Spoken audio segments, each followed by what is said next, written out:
بسم اللہ الرحمن الرحیم۔ شروع اس اللہ کے نام سے جو بڑا مہربان نہایت رحم کرنے والا ہے۔ تمام تعریفیں اس اللہ کے لیے ہیں جو نیک لوگوں کا ولی ہے اور وہ یکتا ہے، تمام مخلوقات کا معبود برحق ہے، اس کا کوئی شریک نہیں ہے۔ اور ہمارے آقا محمد مصطفیٰ صلی اللہ علیہ وسلم اللہ کے بندے اور اس کے رسول ہیں۔ السلام علیکم ورحمۃ اللہ وبرکاتہ۔ امید ہے آپ سب خیریت سے ہوں گے۔ اللہ تبارک و تعالیٰ کی بارگاہ میں دعا ہے اللہ آپ کو اور بھی خوش رکھے، دین اور دنیا کی دولت سے مال و مال فرمائے، دونوں جہاں کی خوشیاں نصیب فرمائے، آمین یا رب العالمین۔ مغرب کی نماز کے بعد پڑھنے والا ایک ایسا وظیفہ بتاؤں گی جس کو پڑھنے سے آپ کے گھر میں ایسی دولت آئے گی کہ آپ کا گمان بھی نہیں ہوگا، آپ کے گھر میں ایسی رحمتیں کی بارش ہوگی کہ آپ کا گمان بھی نہیں ہوگا، بچے بچے پر اتنی رحمتیں ہوگی کہ اللہ تبارک و تعالیٰ وہاں سے تمہیں رزق عطا کریں گے جہاں سے تمہیں گمان بھی نہیں ہوگا۔ مغرب کی نماز کے بعد یہ پڑھنے والا وظیفہ ہے۔ مغرب کی نماز کے بعد جیسے ہی آپ نے مغرب کی نماز پڑھ لی اس کے بعد پڑھنے والا یہ وظیفہ ہے۔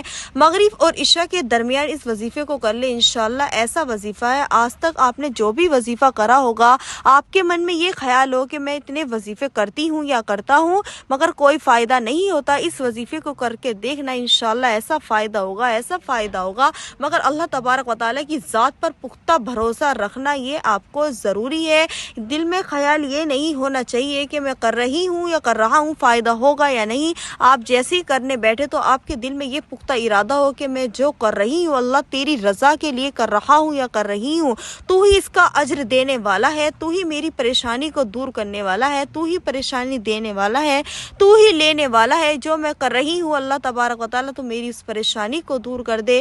جس مقصد کے لیے بھی آپ کرو گے اس مقصد کو اپنے دل میں رکھنا، جب اللہ تبارک و تعالیٰ سے وظیفہ کر اپنے لیے دعا مانگنا تو اس مقصد کو اللہ تبارک و تعالیٰ کے سامنے پیش کرنا، تو انشاءاللہ آپ کی تمام دعائیں قبول ہوں گی، تمام پریشانی دور ہو جائے گی۔ کہ گھر کا بچہ بھی اس وظیفے کو کر سکتا ہے، بہت ہی آسان یہ وظیفہ ہے، 10 منٹ کا وقت لگے گا، سمجھنے میں وقت لگتا ہے، پڑھنے میں وقت نہیں لگتا۔ جب آپ وظیفہ کرنے بیٹھے تو 10 منٹ کا صرف وقت لگے گا۔ آپ کے گھر میں اگر چھوٹا بچہ بھی ہو وہ بھی اس وظیفے کو کر سکتا ہے۔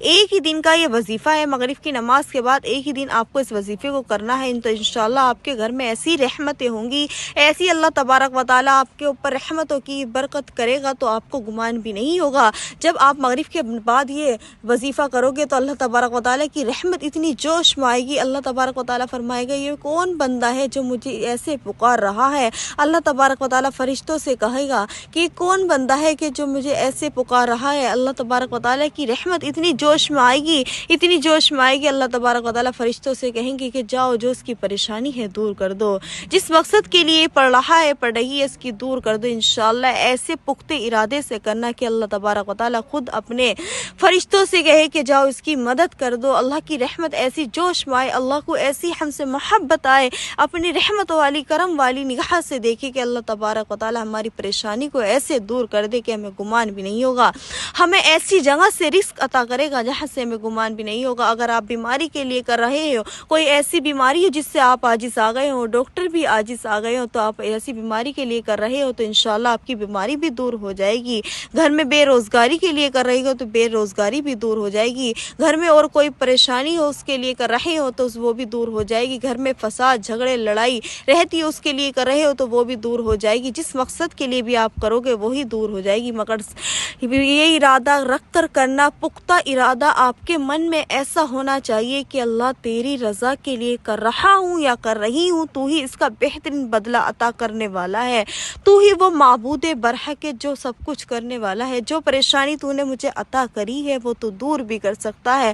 تو اللہ تبارک و تعالیٰ سے اس طرح اپنے دل میں خیال رکھ کر دعا مانگنا۔ جب آپ وظیفہ کرنے بیٹھو تو آپ جس مقصد کے لیے کرو اس کے دل میں اپنے خیال رکھنا۔ کو درود ابراہیم زیادہ پسند ہے تو آپ کو چاہیے کہ اس درود کو یاد کرے، کیونکہ وہ ہر نماز میں بھی پڑھا جاتا ہے۔ جیسے آپ نے درود شریف پڑھ لی، جون سی بھی آپ کو یاد ہو وہی پڑھ لے، مگر درود ابراہیم لازمی یاد کرنی چاہیے۔ اگر یاد نہ ہو تو یاد کر لے۔ آپ کو سب سے پہلے درود شریف پڑھنی ہے 3 مرتبہ۔ 3 مرتبہ جیسے ہی آپ نے درود شریف پڑھ لی اس کے بعد پڑھنا ہے آپ کو یا اللہ یا رحمان، یا اللہ یا رحمان، یا اللہ یا رحمان۔ آپ کو 11 مرتبہ پڑھنا ہے یا اللہ یا رحمان جیسے آپ نے 11 مرتبہ پڑھ لیا، اس کے بعد پڑھنا ہے آپ کو لا الہ الا انت سبحانک انی کنت من الظالمین، لا الہ الا انت سبحانک انی کنت من الظالمین، لا الہ الا انت سبحانک انی کنت من الظالمین۔ 3 مرتبہ آپ کو اس کو پڑھنا ہے۔ اس کے بعد جو بھی آپ نے درود شریف شروع میں پڑھا ہوگا وہی آپ کو آخر میں 3 مرتبہ پڑھنا ہے۔ جیسے ہی آپ کا یہ وظیفہ پورا ہو گیا اس کے بعد آپ کا یہ وظیفہ مکمل ہو جائے گا، پھر آپ کو اللہ تبارک و تعالیٰ کی بارگاہ میں دعا مانگنی ہے۔ جو بھی آپ کو دعا جس مقصد کے لیے بھی آپ نے کرا ہوگا وہ اللہ تبارک و تعالیٰ کے سامنے پیش کر دینا، پھر آپ کو دعا مانگ کر پھر آپ کا یہ وظیفہ مکمل ہو گیا۔ صرف 1 دن کا یہ وظیفہ ہے، گھر کا بچہ بھی اس وظیفے کو کر سکتا ہے۔